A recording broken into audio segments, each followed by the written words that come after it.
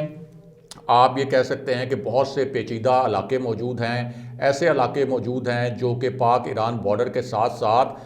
جن کے بارے میں یہ کہا جاتا ہے کہ انتہائی دشوار گزار راستے ہیں. اسی طرح جو سابق فاٹا ہے وہاں بھی بہت ہی پیچیدہ قسم کی جغرافیائی صورتحال ہے. تو اس پوری صورتحال میں تحریک طالبان پاکستان اور جو دیگر دہشت گرد گروپس ہیں ان کی کمر ٹوٹنے کے باوجود ان میں اب بھی اتنی صلاحیت موجود تھی کہ یہ کوئی اکا دکا دہشت گردی کے واقعات کر سکتے تھے، جیسے انہوں نے داسو میں کیا. اور داسو پروجیکٹ پر جب حملہ ہوا جس میں چینی انجینئرز ہلاک ہوئے تو اس سے پاکستان کی معیشت کو ایک ناقابل تلافی نقصان پہنچ سکتا تھا، کیونکہ داسو پروجیکٹ پر کام بند کر دیا گیا تھا اور بہت عرصے تک وہ کام وہاں پر بند رہا. اسی طرح سی پیک کو ناکام بنانے کے لیے بھی بلوچستان میں ہم نے دیکھا کہ اکا دکا واقعات ہوتے رہتے ہیں. تو یہ جو اکا دکا واقعات ہیں ان کو بھی روکنے کے لیے اب ریاست نے جب اپنی عملداری قائم کرنے کے لیے طاقت کا استعمال کر لیا اور یہ ظاہر کر دیا کہ ہمارے پاس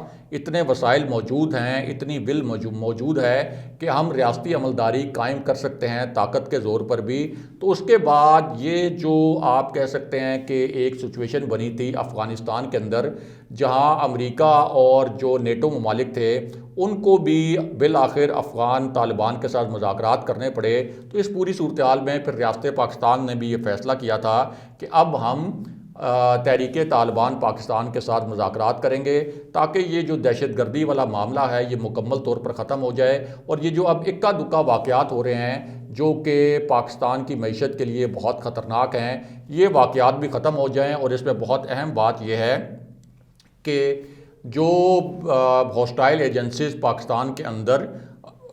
تحریک طالبان پاکستان کو اور دیگر دہشت گرد گروپوں کو سپورٹ کرتے رہے ہیں، تو اس کی وجہ سے ہر وقت یہ خدشہ موجود رہتا تھا کہ را کی وجہ سے یا سابق افغان نیشنل انٹیلیجنس ایجنسی تھی، اس کے ساتھ ساتھ جو دیگر ہوسٹائل ایجنسی تھیں، ان کی وجہ سے پاکستان کے اندر دوبارہ سے کوئی تخریب کاری کے واقعات ہو سکتے ہیں۔ اب اس پوری صورتحال میں ایک بہت اہم فوجی بریفنگ کی کہانی کیا ہے وہ بھی آپ کے سامنے رکھتے ہیں، کیونکہ اس وقت شہباز شریف، مولانا فضل الرحمان اور پی ڈی ایم کی جو دیگر قیادت ہے اس کی پوری کوشش تھی کہ یہ جو معاملہ ہے حکومت اور تحریک طالبان پاکستان کے درمیان، اس کے اوپر بھی کوئی سیاست کی جائے اور وزیراعظم عمران خان کو تنقید کا نشانہ بنایا جائے اور اس طرح کا تاثر دیا جائے کہ کوئی ایسی خفیہ ڈیل ہو رہی ہے جو کہ عوام کے سامنے نہیں لائی جا رہی یا جو پارلیمنٹ سے چھپائی جا رہی ہے، کیونکہ یہ جو فیصلہ تھا اصل میں ریاست کا فیصلہ تھا۔ ریاست کا فیصلہ ہونے کا مطلب یہ ہے کہ یہ صرف کوئی حکومت کا فیصلہ نہیں تھا بلکہ ریاستی اداروں کا بھی فیصلہ تھا۔ فوج براہ راست اس پورے عمل میں انوالو تھی، بالکل اسی طرح جیسے افغان طالبان اور امریکہ کے درمیان جو مذاکرات ہوئے تھے، جو ایک پیس اکارڈ ہوا تھا دوحہ میں، تو اس میں پاک فوج نے کلیدی کردار ادا کیا تھا اور پوری طریقے سے اس امن عمل کو فیسیلیٹیٹ کیا تھا۔ لیکن اس وقت چونکہ ایک بہت بڑی اپوزیشن موجود ہے، تو اس نے یہ مطالبہ کیا تھا کہ تحریک طالبان پاکستان کے ساتھ جو مذاکرات کا معاملہ ہے اس کو پارلیمنٹ کے اندر لانا چاہیے۔ تو اس کے بعد اب فیصلہ یہ کیا گیا ہے پرائم منسٹر عمران خان کے کانسنٹ سے کہ فوجی حکام جو ہیں وہ ایک بریفنگ دیں گے اور یہ بریفنگ ہوگی قومی اسمبلی میں۔ اس حوالے سے 78 ارکان پارلیمنٹ ایسے ہیں جن کو دعوت نامے جاری کیے گئے ہیں۔ اسی بریفنگ میں جو پاکستان کی عسکری قیادت ہے وہ بھی شریک ہوگی اور نہ صرف افغانستان کی صورتحال پر بات ہوگی بلکہ تحریک لبیک پاکستان کے ساتھ جو معاہدہ کیا گیا اور تحریک لبیک کے دھرنے کے پیچھے جو عوامل تھے وہ بھی ڈسکس ہوں گے، اور ساتھ ہی تحریک طالبان پاکستان کے ساتھ جو ایک مذاکراتی عمل ہوا اور اس کے نتیجے میں جس قسم کی رعایتیں دی جائیں گی تحریک طالبان پاکستان کو، اور تحریک طالبان پاکستان اس کے بعد جو ایک سیز فائر کرے گی، اس حوالے سے جو پوری ڈیٹیلز ہیں وہ اس بریفنگ میں بتائی جائیں گی عسکری قیادت کی جانب سے۔ اور اب ہمارے ذرائع کا کہنا یہ ہے کہ حتمی فیصلہ یہ کیا گیا ہے کہ قومی اسمبلی میں پیر کے روز یہ بریفنگ ہوگی جس میں عسکری قیادت نے شرکت پر رضامندی ظاہر کی ہے اور پرائم منسٹر عمران خان کو بھی اس معاملے پر آن بورڈ لیا گیا ہے، تاکہ یہ جو ایک سیاسی معاملہ بنایا جا رہا ہے اس پوری صورتحال کو، اور ایک طرح سے آپ یہ کہہ لیں کہ اگر اپوزیشن اس کے اوپر بہت زیادہ تنقید کرے گی اور اس کو بہت بڑا ایشو بنائے گی تو اس مذاکراتی عمل کو نقصان بھی پہنچ سکتا ہے۔ تو اس صورتحال سے بچنے کے لیے اب سول اور عسکری قیادت نے یہ فیصلہ کیا ہے کہ پارلیمنٹیرینز کو اس اہم معاملے پر بریف کیا جائے گا۔ اگلے پروگرام تک کے لیے خدا حافظ۔